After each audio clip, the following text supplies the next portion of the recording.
bringing you the truth, or something like the truth. This is the Bottom Line Podcast from 100.7 The Score.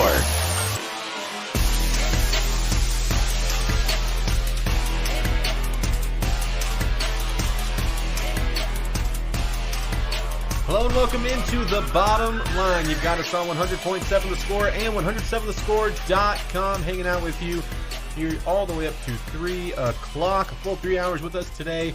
We are live from the First United Bank studio. Hey, you can call us on the Benchmark Hotline. Love to hear your voice there. 806-771-0973, or you can hit us up on the Yates Flooring Center chat line. Thoughts, comments. As I turn into the cowardly lion. Oh. The Yates Flooring Center chat line, thoughts, comments, questions, all that. Welcome there. A topsy-turvy show, I believe is what they say. Clint Scott, joined by Jamie Lent. Jackson Frazier behind the glass, taking care of us. Jamie, how's your Tuesday going? It's going great. I stumbled in here a little bit early, and I'm just going to stick with it. Yeah, what's in the can over there? You came in just stumbling and get me on the air. Some laced up dew. Stuff do. Don't forget, you can take us anywhere with the mobile app. That's brought to you by Happy State Bank. Texas Tech men's basketball took down Louisiana Tech last night in a hard-fought battle. Where that Louisiana Tech team, they were Telvin Hester, looked like a tournament team.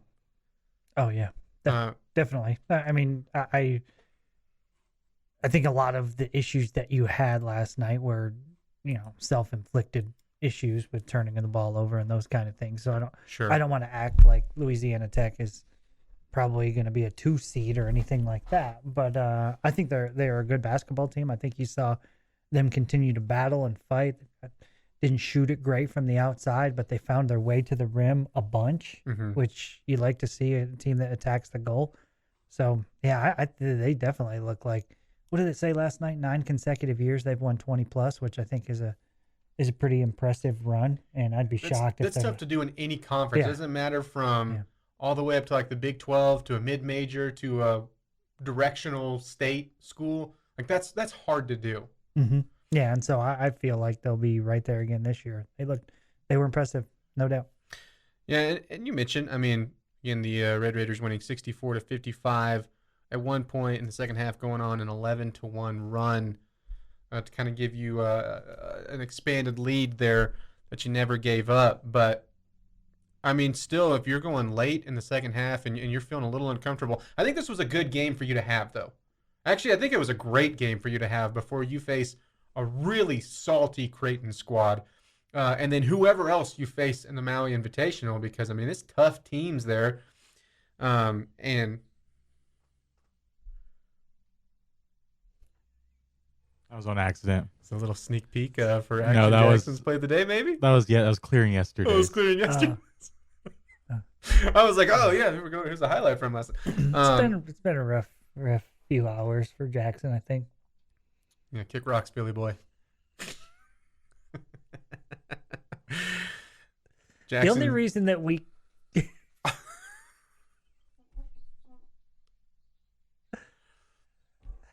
Okay. That's a good one. Okay. Yeah. This is a retread at this point, Jackson. Yeah, it's an oldie but goodie. It's not old. It is old already.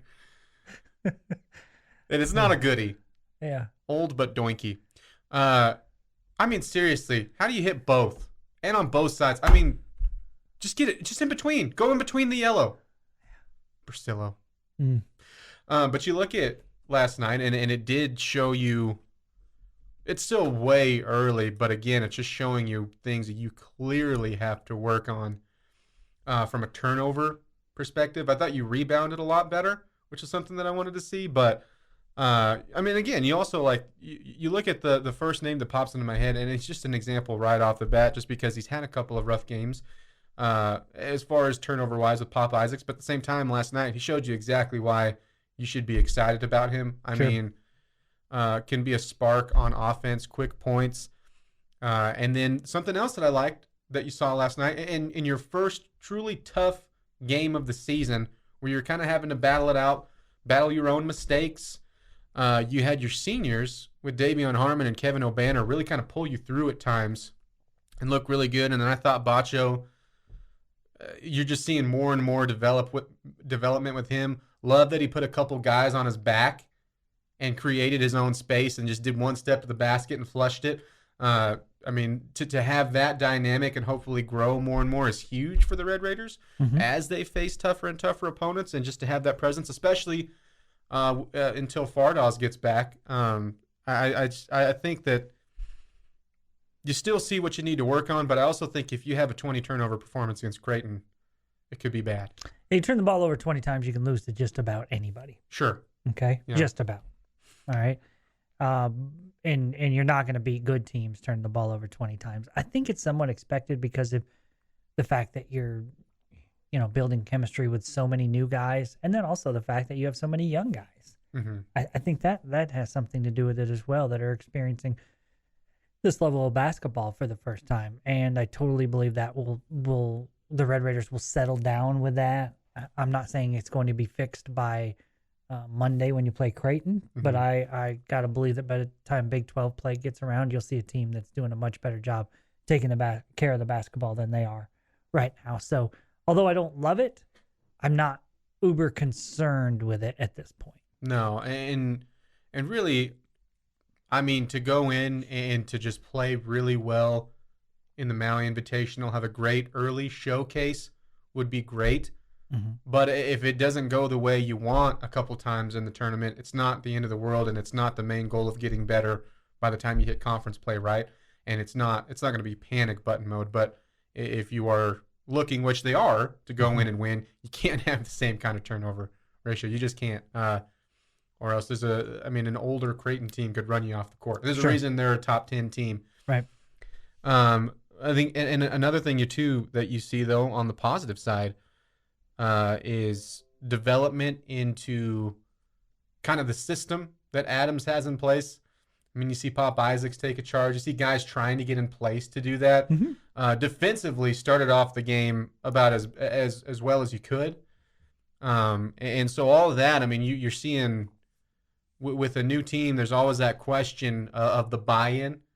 Now, they obviously wanted these players for a reason, and they wanted to come here for a reason.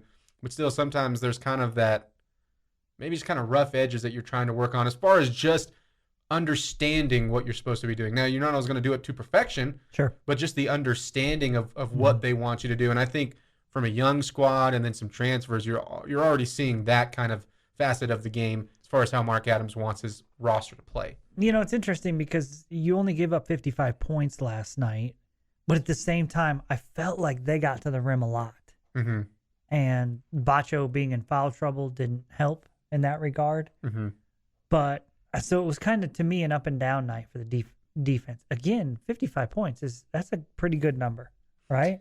Yeah. But it just did feel like at times it came easy for them. Well, yeah, I mean, they made Kenny Hunter look like he's going to be all-conference USA at times because he was getting easy buckets from really just driving and breaking you down, and then their ball handlers having great vision of knowing where to drop it off. Right. And a part of that, too, I think, is the chemistry on their end of guys knowing where the other one's going to be, and that's something that you're working on, too, on your own game on the offensive side. But I agree, defensively, you saw some breakdowns a few times, but again, that's all just added to the stuff that you're trying to get better on and work on, and we'll see how they progress as they go through the season. It's the bottom line on 100.7 The Score, 107thescore.com. Keep hitting us up on the Yates Flooring Center chat line. Thoughts, comments, all of that welcome there. Back with more next right here on 100.7 The Score. Getting to the point, but taking the scenic route to get there. This is the Bottom Line Podcast from 100.7 The Score.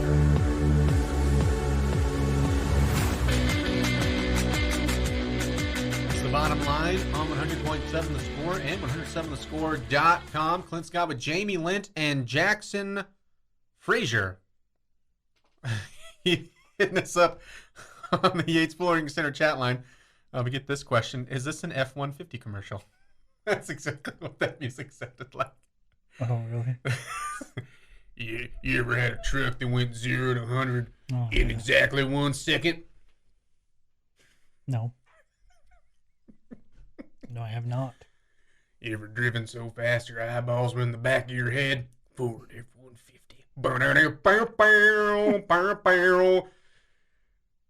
That was pretty good, Clint. They never let me do those. I keep on auditioning for them. Really? I keep on saying, how do you get this number? It's a bad deal. How do you keep finding this building?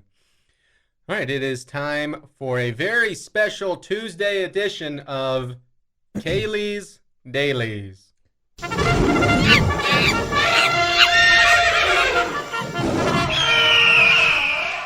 So, Clint told me it was my job today, since I was in for this hour, to do Kaylee's Daily, which he had to explain to me what all that meant. And he said I had to randomly pick an animal and then tell us something about the animal. Mm-hmm. So I picked a random animal, and just coincidentally, it happened to be, Clint, an eagle. Oh. So I did some research, and I thought it would be fun if I gave you guys some tidbits, some little facts about the eagle. Yeah. Okay. All right. Okay, my first stat on the eagle. Did you know, Clint, that eagles don't try to defeat anything strong, but only attack weak opponents? I did not know this. Sometimes it doesn't always work out either. I have heard that they'll attack Vikings pretty badly. Hey, this is my segment. Yeah, man. Second, Let him talk. Clint, did you know that when grabbed by the beak, the eagle tends to drop whatever they have in their claws?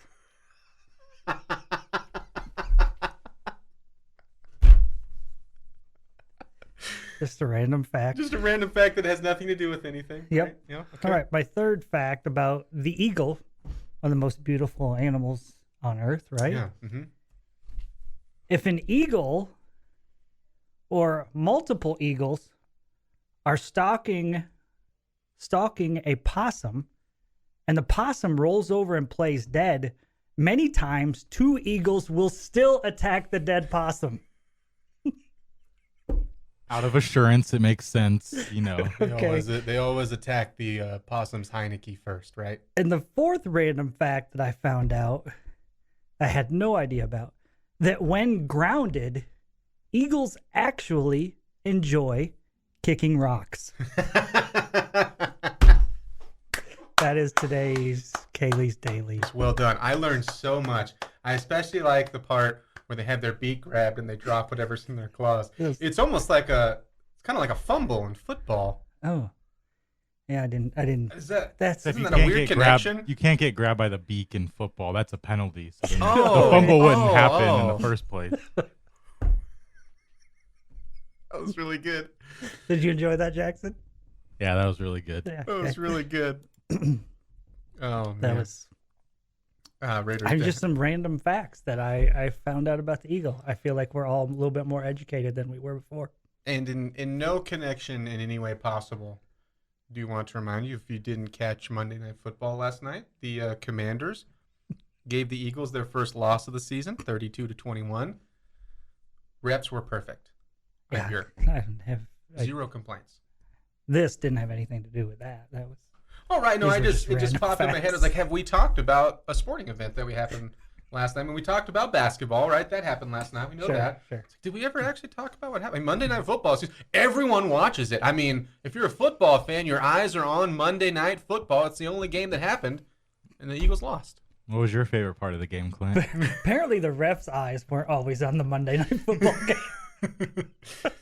My favorite part of the game was when I got to come in this morning and said, Eagles, what happened? I should have made you, after what you pulled with the Eagles, like 4 weeks ago, 5 weeks ago. I don't remember. I think it was over the Eagles. Oh, no, it was when the Eagles beat the Cowboys. He did an Eagles montage for Action Jackson's play that I should have made you Seems fair.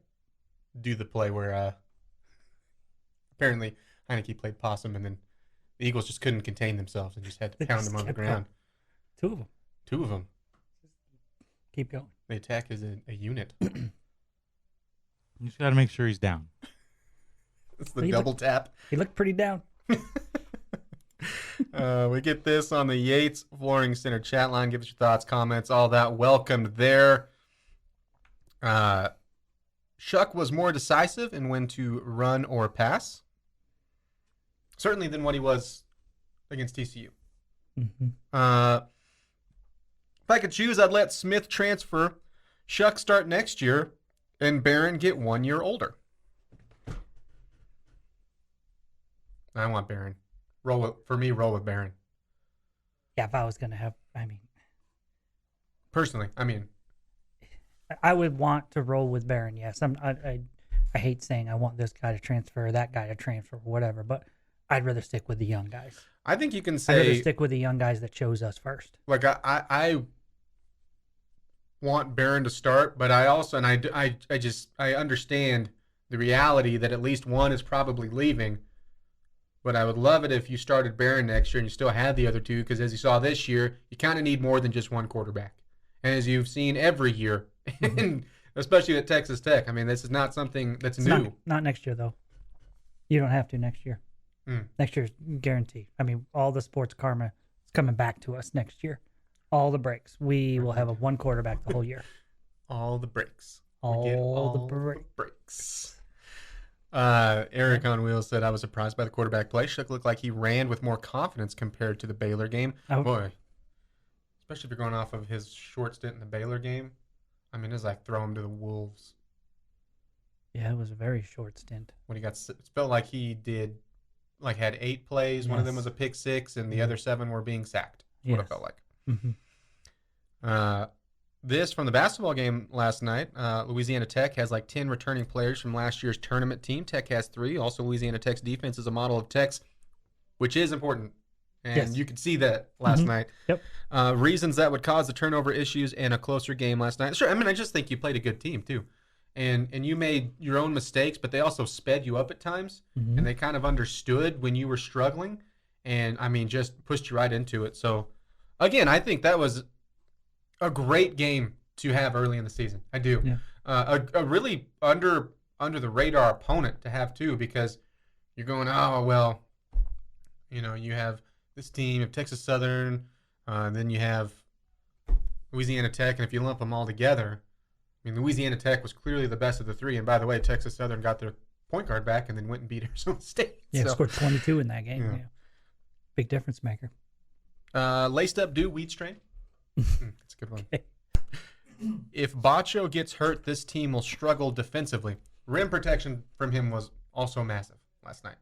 Okay, so I'm a little bit worried in the fact that Daniel Bacho has always been instant energy off the bench, right? A guy that comes in, not expected to play major minutes.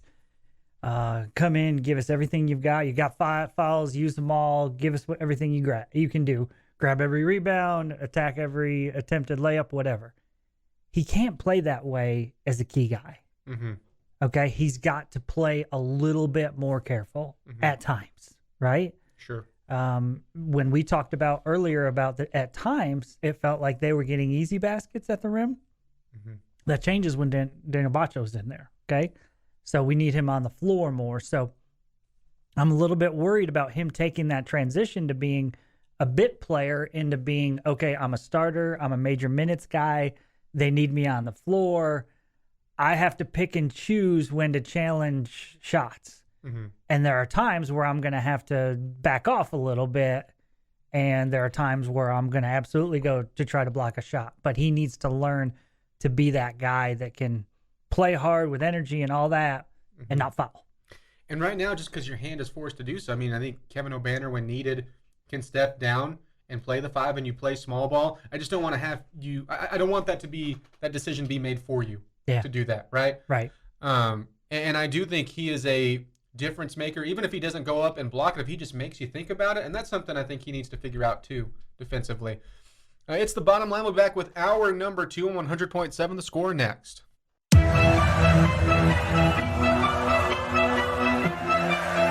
Bringing you the truth, or something like the truth. This is the Bottom Line Podcast from 100.7 The Score.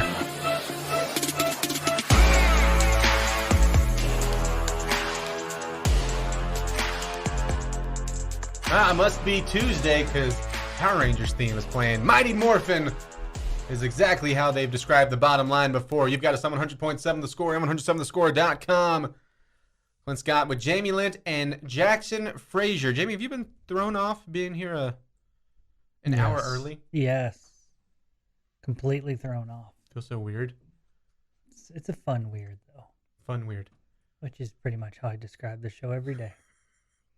It's weird, but it's fun. Fun weird. Kind of. Sort of. Sometimes. I can tell you really mean that. It means a lot to be fun weird together. Mm-hmm. There was a full slate of Big 12 football games played over the weekend. And we give our grades out every Tuesday. We're all doctor professors at 1:15, except for Jackson, who is a doctor professor at all times. Has the doctor professor degree that he printed out and wrote himself on his wall to prove it. If you're looking for scores, didn't catch all of them. West Virginia beat Oklahoma 23-20. They're in Morgantown. Oklahoma State beat Iowa State at home 20-14. Kansas State blew out Baylor 31-3 in Waco. TCU went to Austin and beat Texas 17-10, and it still didn't really feel like a 7-point win. It felt like it was bigger.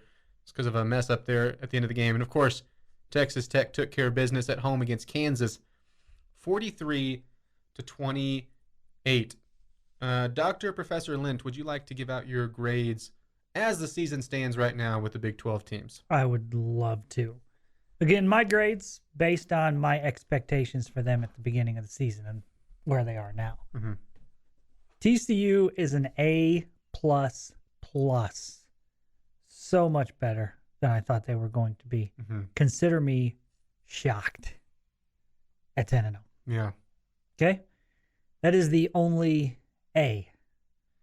I'm sorry. Yes, that is the only A. Kansas State, I'm giving a B+. Mm-hmm. Okay? Thought they'd be decent. Didn't know that I thought they'd be this good, but I'm giving them a B+. After that, I will take Baylor. I will take Texas Tech, and Kansas and give them Bs. Okay.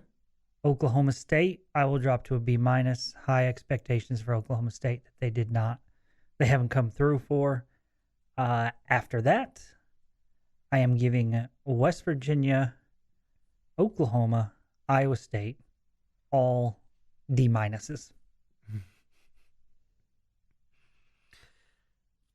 So yeah, ours is going to be quite a bit different. I didn't have as many bunched in all in that same line, but I don't disagree with any of it.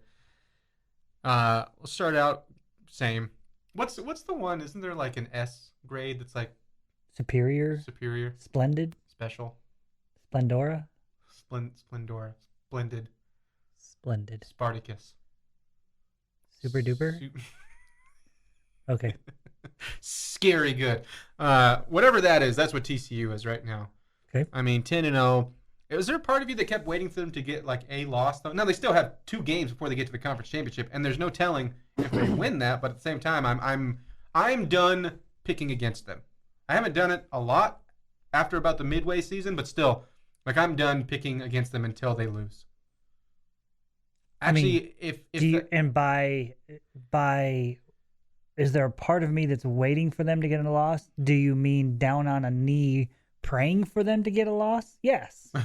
Yes is the answer. I'm sorry, being a little bit sarcastic there, but yes, I am hoping very much so that that TCU takes a loss. I do not want to see them in the college football playoff. And I get the hoping part, but like, was there still? Because I feel like a lot of people are still expecting for the floor to fall out from the Horned Frogs.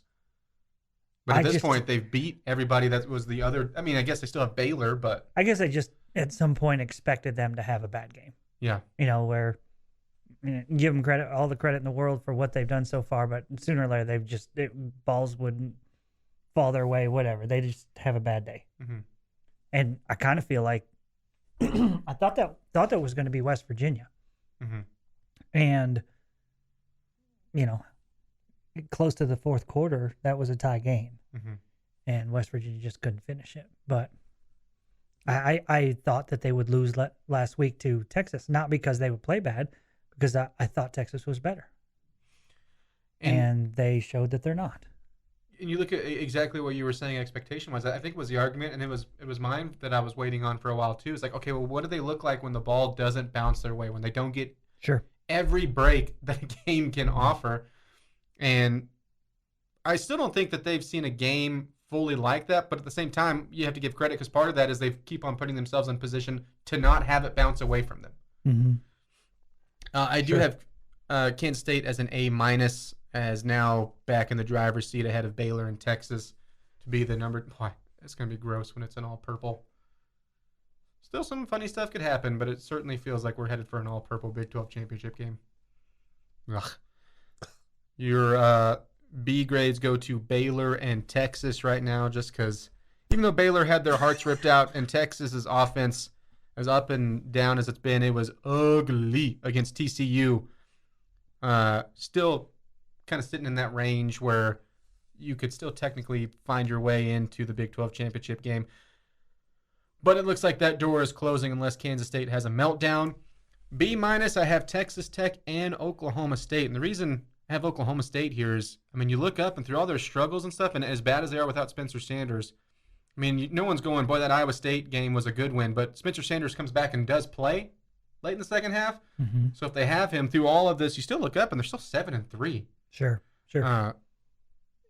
Was it awful the past couple of weeks? Sure, but still, it feels like when you look how bad they've been, you forget that they're 7-3. Sure. And 7-3 is, even if for a bad year, if you're 7-3, that's a good thing. Mm-hmm. Texas Tech, they're at the B- as well. Bounced up a couple of grades for me. And the offense looked fantastic. The running game was awesome. You beat up who you should have beat up, to be honest, in the Kansas defense. But the fact still to me that you went out and did it deserves credit.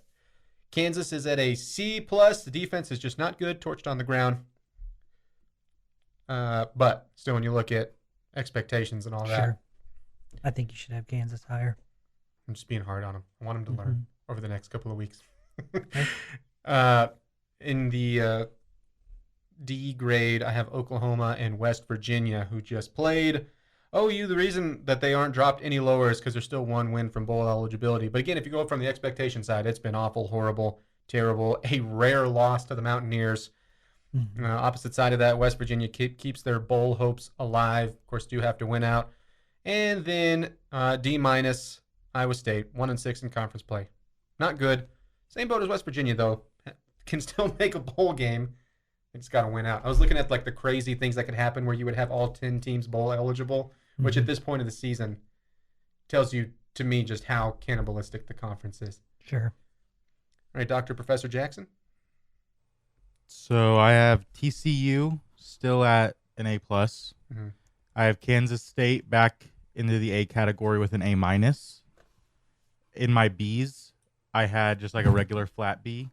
I had Texas Tech move up from a B-, and I had UT move down from a B+, so they're both just in my B's. I have Baylor at a B-. Oklahoma State is barely at a B-, almost C+. They're right on the edge. I have Kansas as a C+. I feel like I could put them in the B's, but I have them at a C+. West Virginia finally moved out of the D category for the first time all year for me with the C-. And then Iowa State and Oklahoma are both D-. All right, there you go. There are all of our grades in. We know that all the Big 12 schools are listening in. And if they got a B or lower, they're really punched in the gut right now. What is your confidence level for this weekend on a scale of 1 to 10 for the Red Raiders against Iowa State? Man, I'm trying not to just go way high through the roof because it was Kansas that you beat, right? It was almost like a relief win point-wise, what you put up. But to your point, like, Kansas is a bad defense. Like, you should have put up points and should have put up yards on Kansas. But still, I still have the questions if you would or not. Iowa State, I don't expect you to just put up a ton of points.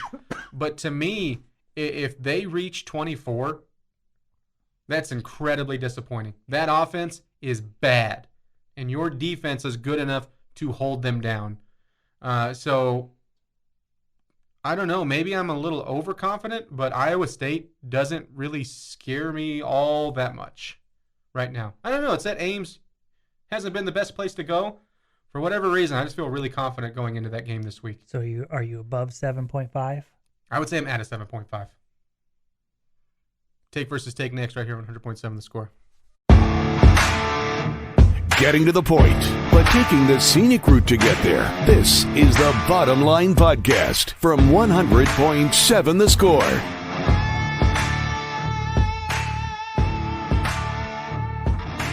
That music means it's time for the fastest growing game show in the world. Take versus take. Play it right here every weekday at 1:30.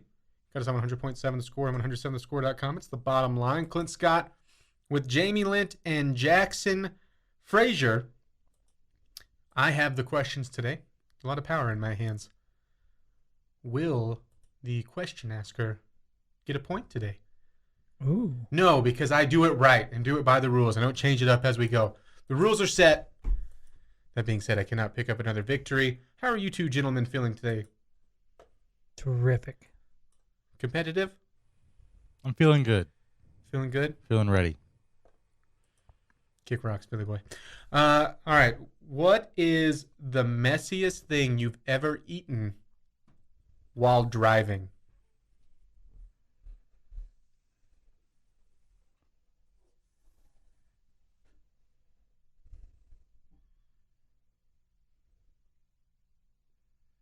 While driving.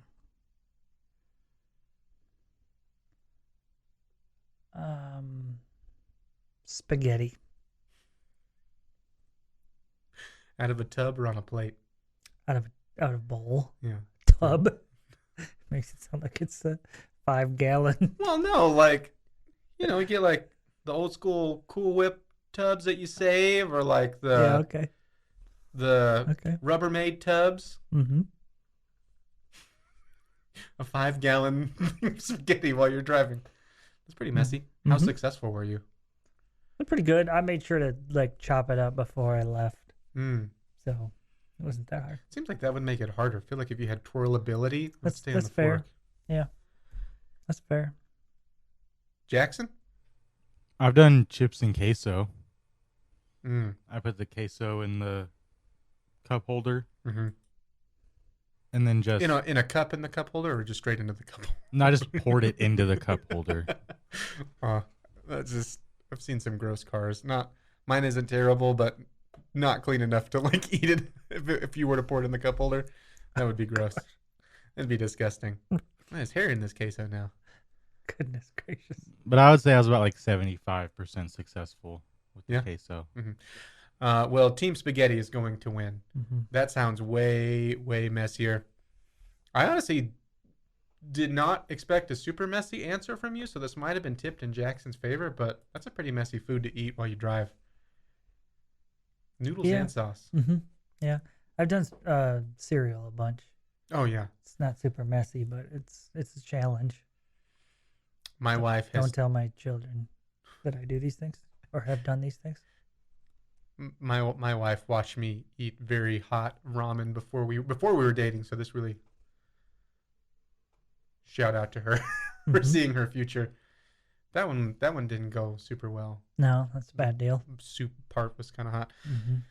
All right, Jamie goes up 1-0 into round 2. Okay, Jackson, you get to answer first. You can only watch one sports postseason for the rest of your life. Any level, but it can only be one.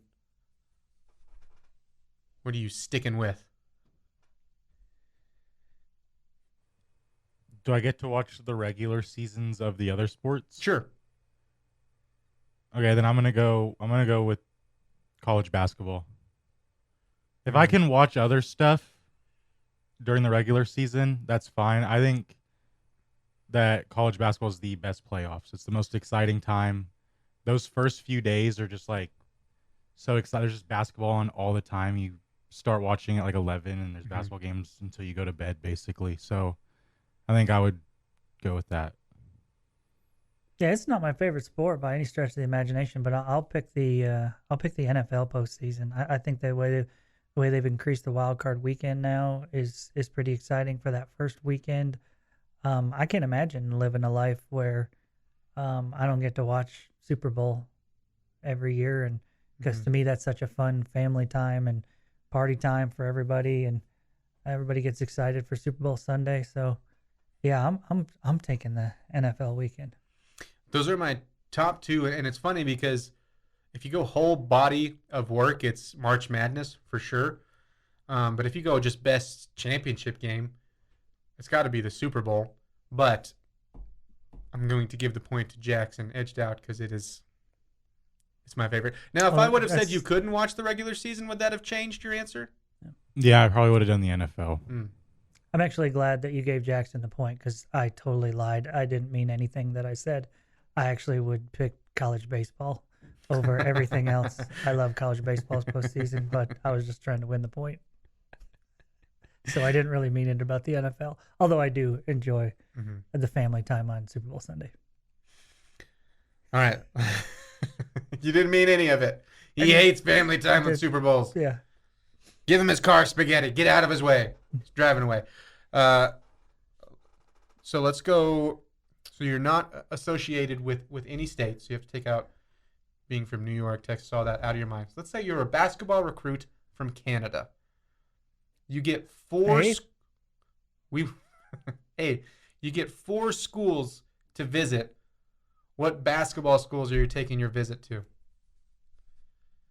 As Canadian recruit Jamie Lent. I am going Hawaii.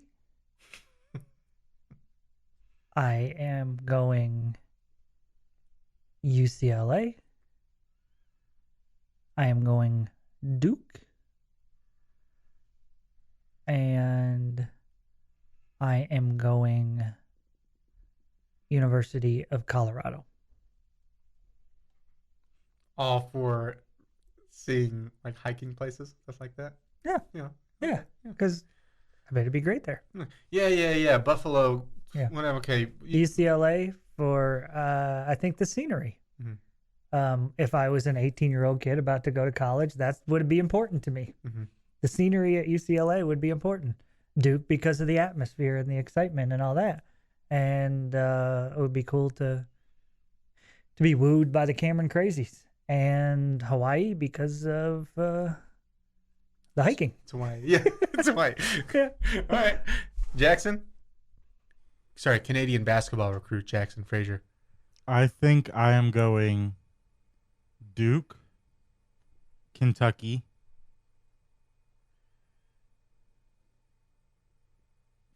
probably going to go to Kansas. And then I would look at like a Florida. Something kind of around that area. Florida or Miami. Probably Miami. I'll go Miami. You get more NIL money at Miami. Exactly. That's true. Yeah. Has anyone even checked on their program to see how they're doing after spending all that? Nope. Old Nigel Pack headed over to the Hurricanes, kept whatever his name was. Like, oh, well, yeah, I actually am not going to transfer because you are paying me. Yeah, I'm going to give the point to Jackson. He's going to be a take versus take winner. Although I loved your angle, Jamie, of using it for basically free vacations, which is awesome. But he went with the basketball route. Miami's 2-0 There you go. against Lafayette and UNC Greensboro. Like, I mean, how much disinfectant would you need to bathe in after you got back from the trip to Kentucky with the slime and filth of dealing with that dude taking you around campus? Yeah, just the Kentucky one. Just the Kentucky one. I mean, Jackson didn't even know his fourth was Florida somewhere around there. You could have went North Carolina. That is true. You could have went North Carolina. I thought about North Carolina, but that one was a little bit more of a destination pick. It was the Florida just Stay area. away with it. If you're going destination, Jamie had the destinations. I mean, down. you didn't even pick the girls at UCLA, Jackson. I mean, as 18-year-old Jackson would have been thinking about that. Really, if you would have kept out the Kansas Jayhawks, you wouldn't have got the points. if Cash money. if I have to kiss up to a Jayhawk to win, I don't want to win. Even though I completely lied on the previous question. Yeah. Just to try. I only said that as a joke at myself. Oh man, he wasn't. Jackson wasn't sucking up. He was just noting one of the more historic basketball schools of all time, winning his program in the history of college basketball right now. It just makes sense. Just won a national championship. Obviously willing to dish out cash. He was just using his head. Yeah, that's true. Obviously willing to dish out cash, but they didn't do anything wrong. They didn't do anything wrong, Jamie. I don't know. It's an interesting point you bring up because definitely a fan base that's passionate about basketball. I just like if I'm thinking about like the great arenas in college basketball, I would list Kansas as having one at Allen Fieldhouse. I don't know, but I just think so much higher of Cameron Indoor Arena for whatever reason. I mean, Allen Fieldhouse is really cool. It's really cool. Yeah. How do you feel about Rupp Arena? Because no one ever really talks about that with Kentucky, right? Just all the wins. I'm just It's John disgusted by anything Calipari. John Calipari. I couldn't do anything John Calipari. Yeah. So, I mean, he can be Kick rocks, Kentucky boy. Kentucky boy. It'll be Jamie's question of the day when we come back. You've got the bottom line on 100.7 The Score and 107thescore.com. Getting to the point, but taking the scenic route to get there. This is the Bottom Line Podcast from 100.7 The Score.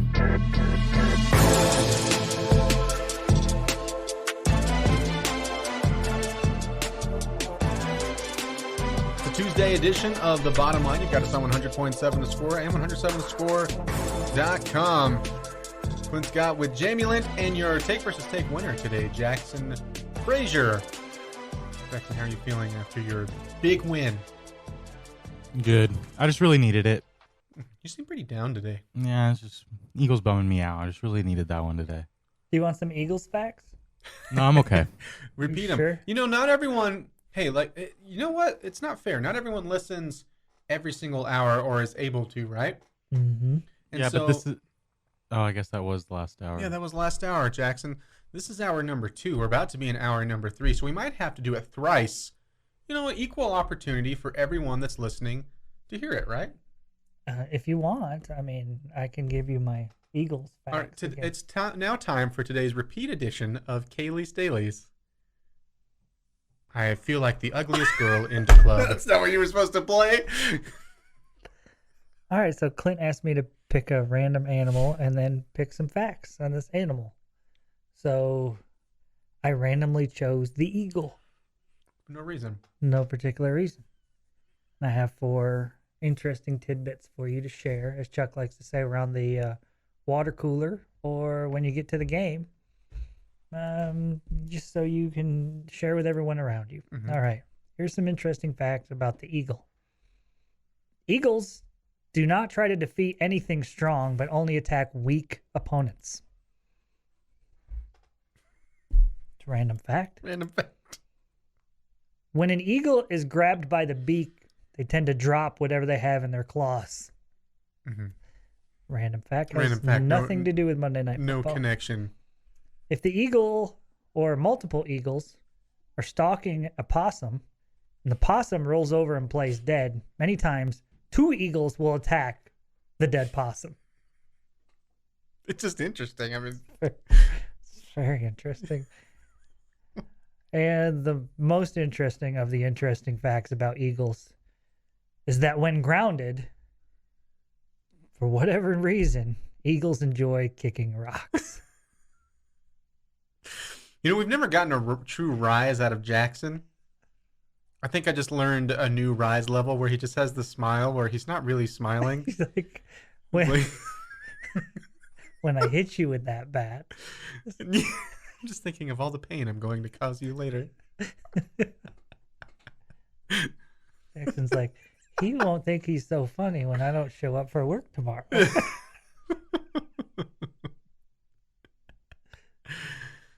Those are my random eagle facts. Thank you. We might have to do it at 2:45 as well. Just equal opportunity again for everyone.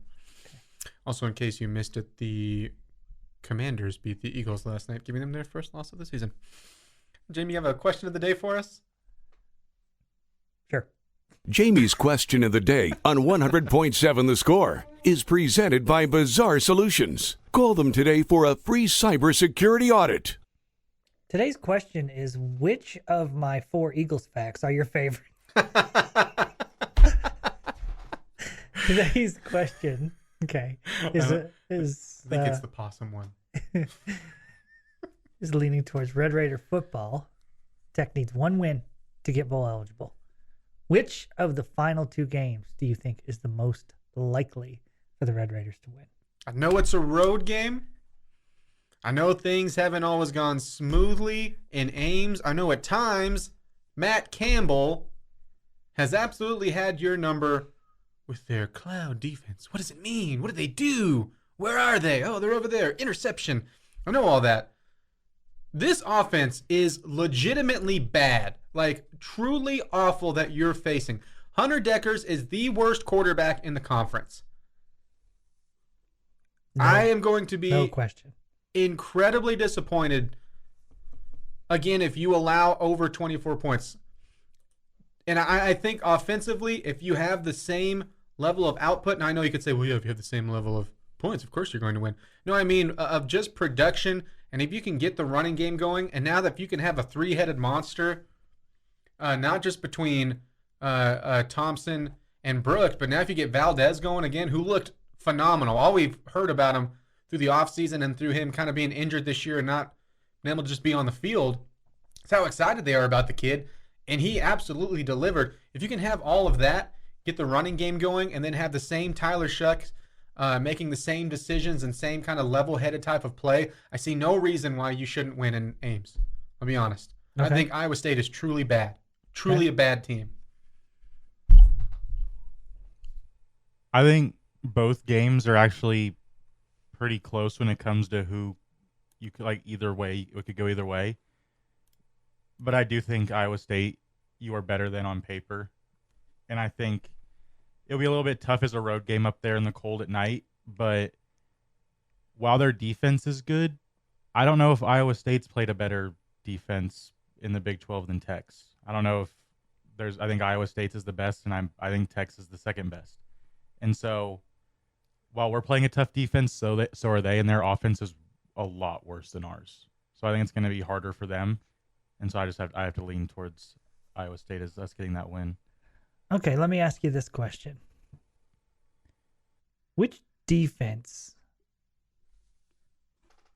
do you think, no, I need to ask that differently. Which team has Tech played the best against offensively that has a good defense? So we'd throw out West Virginia, right? Mm-hmm. We would throw out Kansas. Sure. Where you had big days offensively. Okay, you score 37 against the Longhorns. You scored 28 against K-State. I don't think any of us would feel like K-State, you had a good day offensively. There was a lot of that was ugly. Oklahoma State, you played well for quite a stretch. Scored 31 in that one. Baylor's definitely not the answer. No. Okay, TCU is definitely not the answer. I guess my point is, even though everything I think you two said is accurate, I think my point is that against good defenses, you have struggled on offense. Mm-hmm. And my fear is that against a really good defense in Iowa State, that could lead to mistakes, aka turnovers, that would help the Iowa State offense. Mm-hmm. I look at Oklahoma as a team that has no desire to be playing football right now. They just want this to be over with. And so you're playing at home. I feel like the last one, the home game against Oklahoma, is the more likely. Okay. I think I would tell you my confidence level for each of them is above 5. Mm-hmm. So I favor the Red Raiders, but it's not way above 5. Like maybe it's a 6 for both out of 10. I think the Oklahoma game, in my opinion, is the more likely one. I just fear Iowa State's defensive front dominating your offensive front and that leading to turnovers and setting up their offense. So, and I think that's a valid point, but I still look at with Kansas State and Oklahoma State, if you get 28 points in Ames, give me that all day. And again, I get that you're saying, but I think Iowa State's defense is way better than, maybe not way, but better than Kansas State's. And that's also the other side of it. I would say for me, Kansas State has the second best defense, but I agree. I mean, you for sure have a top 4 or 5 in the conference. Yep. Let me ask you another question, Clint. Mm-hmm. What's your best road win? You haven't had one yet. You haven't played well on the road. No, you haven't. But again, I also think who you've played on the road to has been, because at Oklahoma State, when you played at Oklahoma State, it's not the same one that's playing right now. Oh, that's fair. That's fair. Kansas State, your tougher games have been on the road. Yes. Yep. For the most part. Yeah, that's fair. I agree. Mm-hmm. And so I look at this one like this is the one you should go win on the road. I do. Yep. I think that. And then you should come back and win that one at home too. I mean, honestly, really, right now, you asked me, my confidence level at Iowa State is at 7.5 out of 10. Uh-huh. Oklahoma at home is sitting at about a 6 for me right now. Okay. I look at Oklahoma, and I also want to see what happens with them as far as this week. Because if they lose to Oklahoma State, if Spencer Sanders plays and they beat the Sooners, as much as I agree with right now, it just looks like they don't want to keep playing the season. They're still going to be bowl eligible as far as, I guess, could be bowl eligible. And I don't really want to be the game standing in their way, right? Mm-hmm.